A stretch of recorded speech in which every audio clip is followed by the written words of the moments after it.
Feliz fin de semana para todos. Les doy la bienvenida al resumen semanal de Noticias del Agro. En nombre de todo el equipo de Agrotendencia y quien les habla, Jessica Alaimo. A continuación, ampliaremos el detalle de las informaciones más importantes del sector en los últimos días. Comenzamos.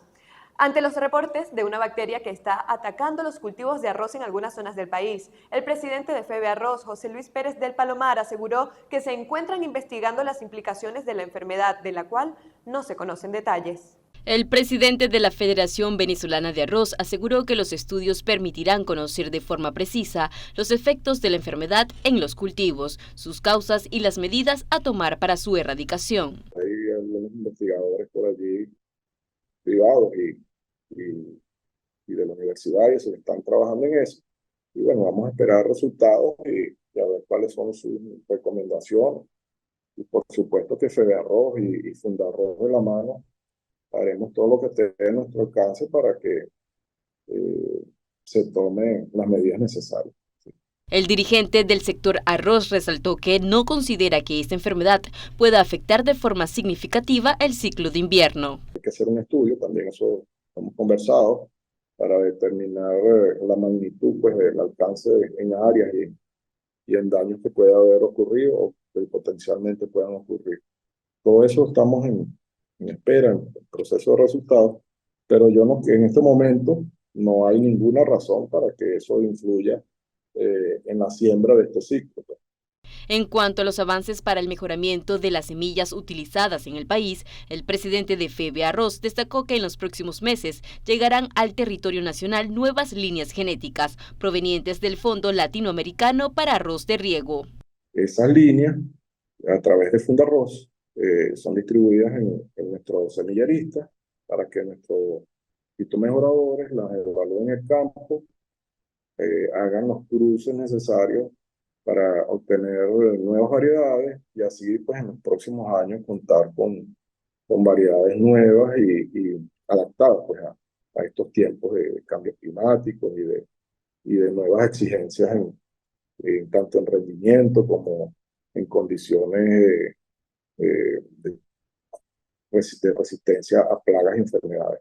Finalmente, el presidente de la Federación Venezolana de Arroz resaltó la necesidad de tomar previsiones frente a la nueva temporada de lluvias que se prevé inicie en las próximas semanas. El presidente de Fedecámaras, Adán Celis Michelena, expresó que el Estado debe realizar acciones para mejorar el problema del financiamiento en el sector agrícola. El presidente de Fedecámaras, Adán Celis Michelena, declaró que la liberación del encaje legal podría ser una solución viable para el aumento de crédito en el sector agrícola. Pero se requiere que haya medidas adicionales de parte del Ejecutivo Nacional en liberar un tema, por ejemplo, el tema del encaje. Tenemos que seguir caminando en función de flexibilizar el encaje para que el dinero no esté represado en los bancos, sino esté en la economía.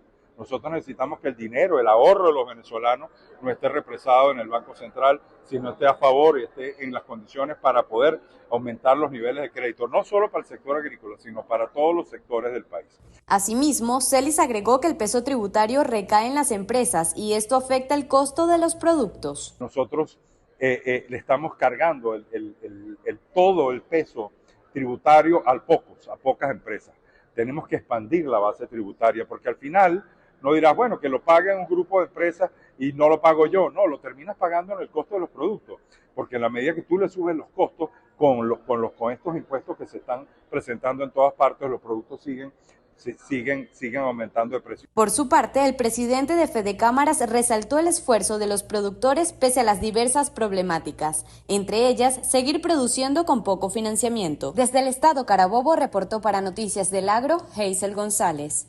Venezuela ha perdido 2,17 millones de hectáreas de cobertura forestal, una situación que está contribuyendo al cambio climático. Sin embargo, el sector agrícola del país realiza importantes esfuerzos para limitar los riesgos. Así lo expresó el ingeniero agrónomo Joaquín Benítez y especialista en sostenibilidad. Benítez destacó que la deforestación que vive Venezuela está elevando la huella de carbono, contribuye al calentamiento global e impacta en los cambios climáticos, lo que a su juicio es uno de los grandes desafíos de la agricultura moderna. Venezuela tiene un balance negativo en cuanto a pérdida o ganancia de masa forestal.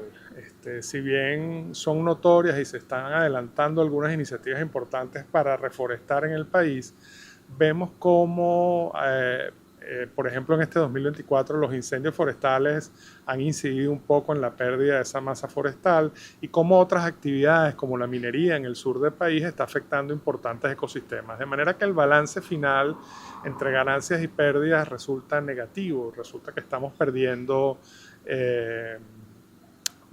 superficie cubierta por bosques pues, todos los años.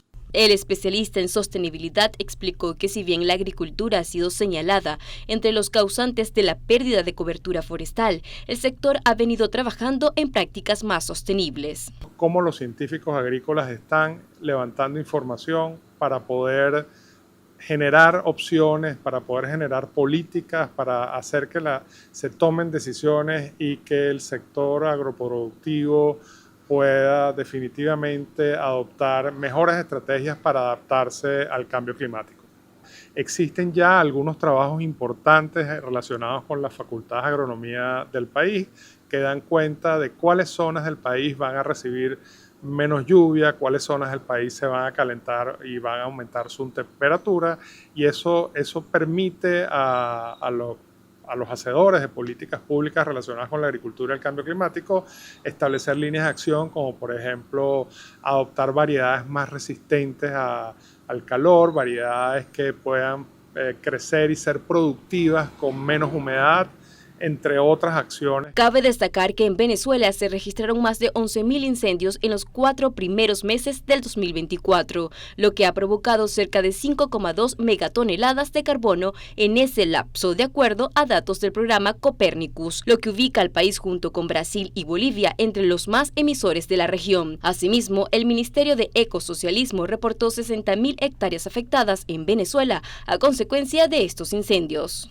Ante las previsiones de la llegada de una temporada de lluvia de gran intensidad acompañada por el fenómeno de La Niña, expertos resaltan la importancia de los humedales en la absorción de grandes cantidades de agua. Veamos.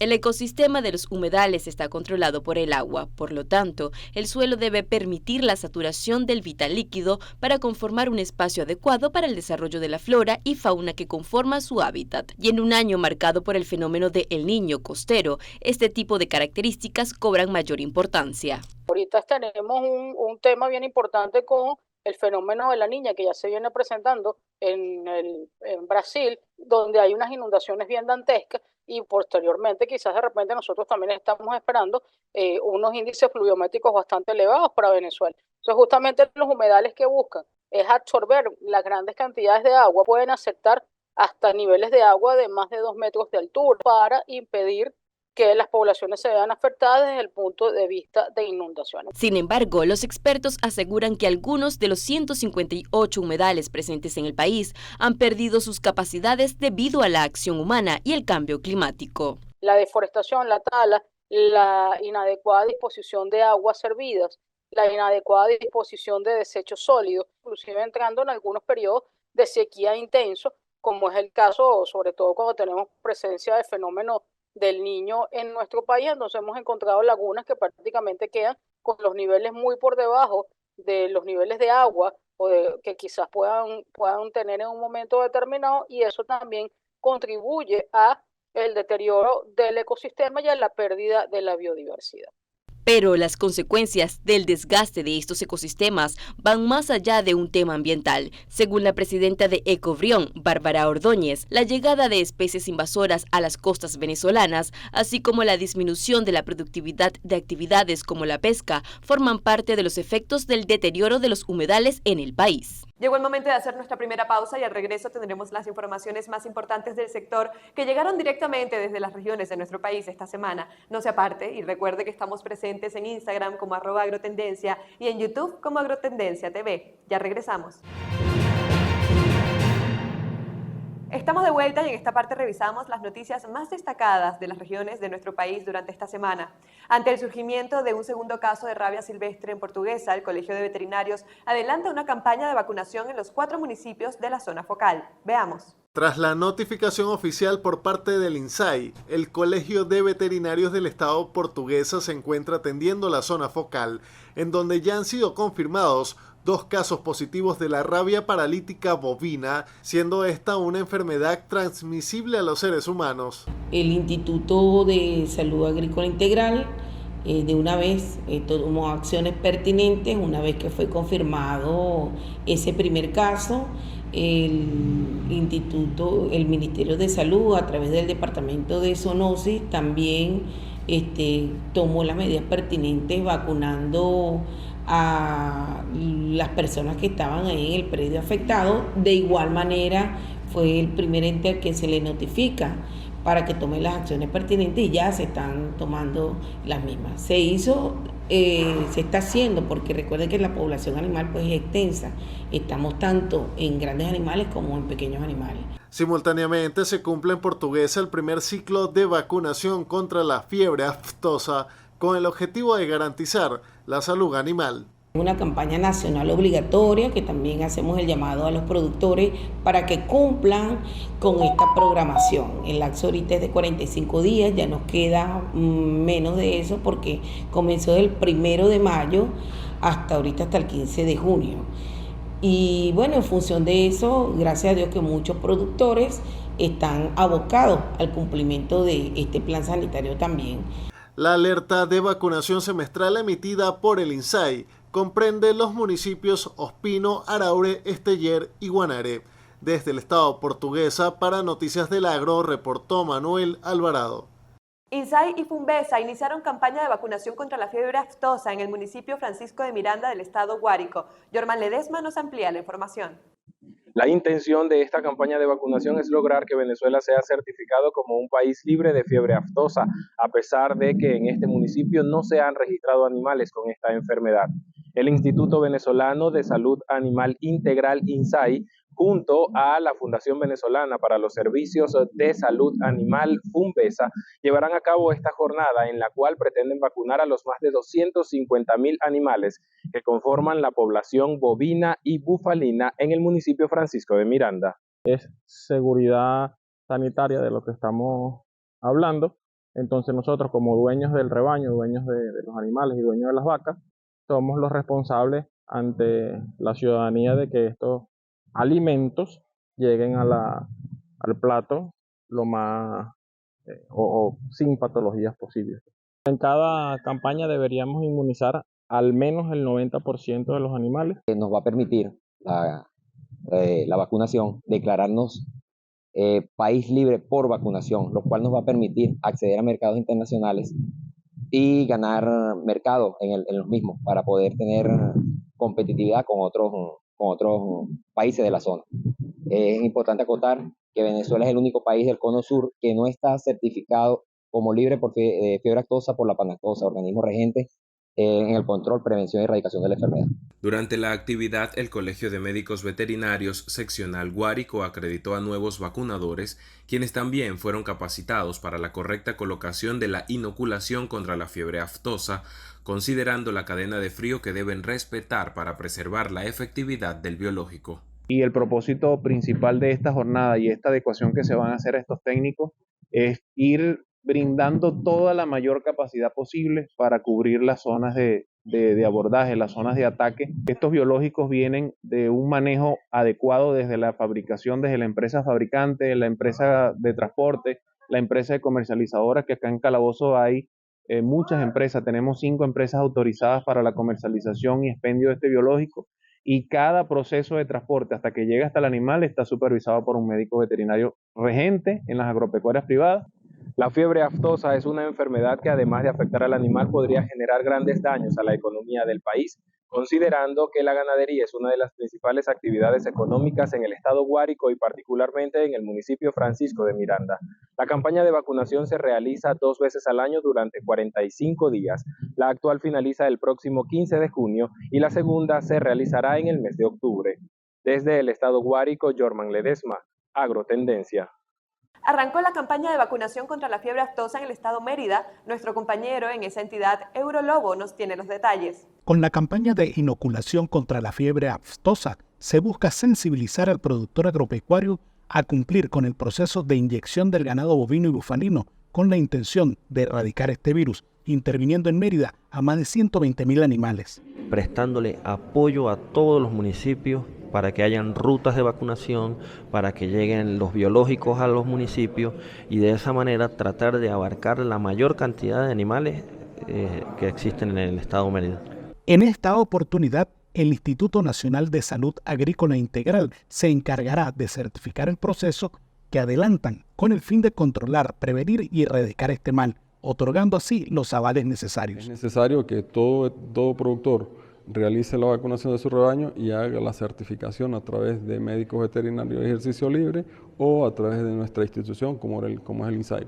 La fiebre aftosa es una enfermedad viral de alta morbilidad que afecta especialmente a los bovinos y bufalinos. Nosotros estamos en un proceso de erradicación de esta enfermedad en nuestro país con vacunación. Por eso la importancia de vacunar todos nuestros animales en cada uno de los periodos del año. Que somos los veterinarios los que certificamos el proceso de vacunación. Es decir, quién lo ejecuta y quién lo certifica, quién le firma al productor y quien lleva al ente oficial ese certificado que le voy a entregar al productor para que el INSAI realice su visado y su firma oficial. Entonces, 3 entes muy importantes. FUNVESA desde la parte privada, los veterinarios desde su gremio profesional y el INSAI como ente oficial que regula el proceso. El trabajo propuesto para evaluar al finalizar este primer ciclo de vacunación es mantener el camino allanado para conseguir que Venezuela sea certificada internacionalmente como un país libre de fiebre aftosa, lo que abrirá mayores posibilidades de comercialización en mercados extranjeros. Desde el estado Mérida para Agrotendencia les reportó Eurolobo y con esta información regresamos a nuestros estudios.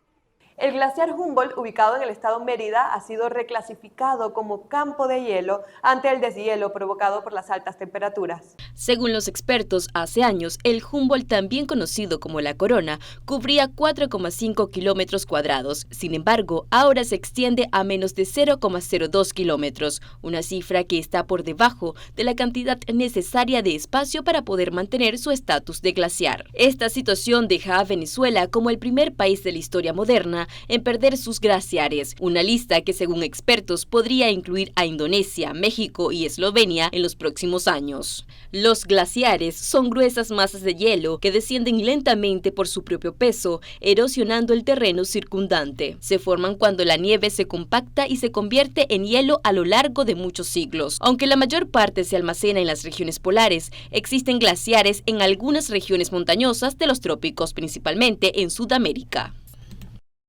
Ahora nos vamos a una nueva pausa y al regreso tendremos las informaciones internacionales más destacadas de los últimos días. No se aparte, esto es el resumen semanal de Noticias del Agro por Agrotendencia.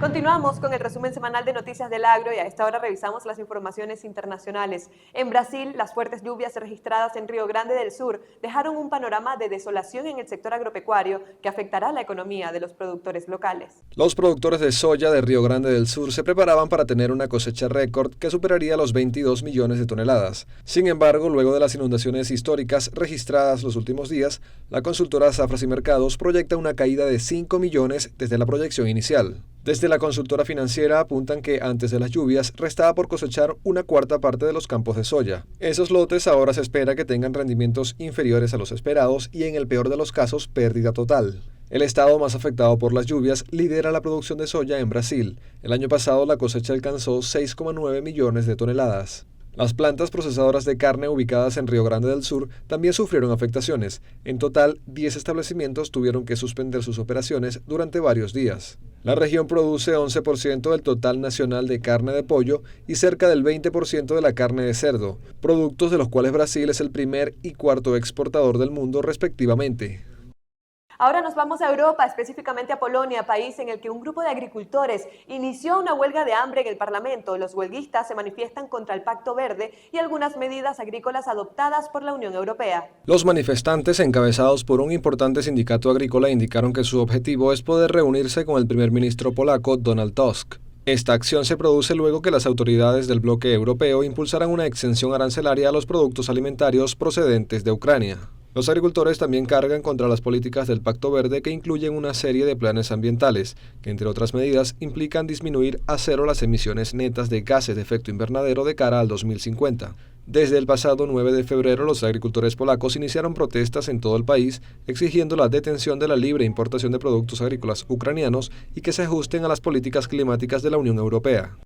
Investigadores de la Universidad de Michigan en Estados Unidos desarrollaron un catalizador que tendría la capacidad de convertir el dióxido de carbono en combustibles renovables como el metanol. El catalizador, conocido como ftalocianina de cobalto, convertiría el dióxido de carbono en metanol en un proceso de 2 etapas que reduce las emisiones de gases de efecto invernadero. Además, el metanol tendría el potencial de ser utilizado como combustible para vehículos, proporcionando así una alternativa ecológica. De acuerdo con el equipo científico, este catalizador actúa como un gancho molecular que atrapa las moléculas de dióxido de carbono y monóxido de carbono. Sin embargo, los investigadores descubrieron que este catalizador tiene una afinidad mucho más alta por el dióxido de carbono que por el monóxido de carbono, lo que dificulta la segunda etapa del proceso. Los académicos lograron calcular mediante modelos computacionales avanzados que la ftalocianina de cobalto se une al dióxido de carbono 3 veces más fuerte que al dióxido de carbono, lo que hace que las moléculas de monóxido de carbono sean desplazadas por las del dióxido de carbono. Esto bloquea la conversión continua hacia el metanol. Para superar esta barrera, los investigadores sugieren rediseñar el catalizador para corregir estos inconvenientes. Siguiendo la fórmula trazada de posibles cambios, se podría abrir el camino para utilizar catalizadores eficazmente en etanol a gran escala. En Paraguay, diversas entidades agrícolas reportan que el mal tiempo registrado en ese país afectaron los cultivos de soya y maíz durante distintas etapas de los mismos. Veamos. Las entidades agrícolas señalan que algunos de los inconvenientes que afectaron a los cultivos fueron en principio la falta de humedad y el intenso calor. También destacan que las lluvias muy diferenciadas marcaron el desarrollo de los cultivos, mientras que el exceso de lluvia en las últimas semanas atrasa la cosecha y favorece la propagación de plagas y enfermedades. Desde la Dirección de Extensión Vaquería sostienen que la zafra de la soya está en cosecha con muy bajo rendimiento. En relación al maíz, el 70% de los cultivos que se sembraron temprano fueron afectados por la sequía. Por su parte, desde la Coordinadora Agrícola del Paraguay, en el departamento del Alto Paraná, indicaron que hay lluvias en exceso y deben optimizar el tiempo para los trabajos de campo entre días de sol y de lluvia. Desde esa entidad afirman que la cosecha de soya está aproximadamente cerca del 15% de avance, pero están enfrentando dificultades con el clima y el rendimiento no está llegando a los niveles que se esperaban. Argumentan que en principio la sequía afectó el rendimiento y ahora algunos productores enfrentan problemas de calidad debido al exceso de humedad en los días previos a la cosecha. Respecto al maíz, apuntan que aunque la lluvia le viene bien a ese cultivo, la humedad también genera enfermedades que atacan variables más susceptibles. De esta forma finalizamos este resumen de Noticias del Agro. No olviden que la información no se detiene en nuestras redes sociales. Los esperamos en Instagram, @agrotendencia, y en YouTube, Agrotendencia TV. Gracias por acompañarnos.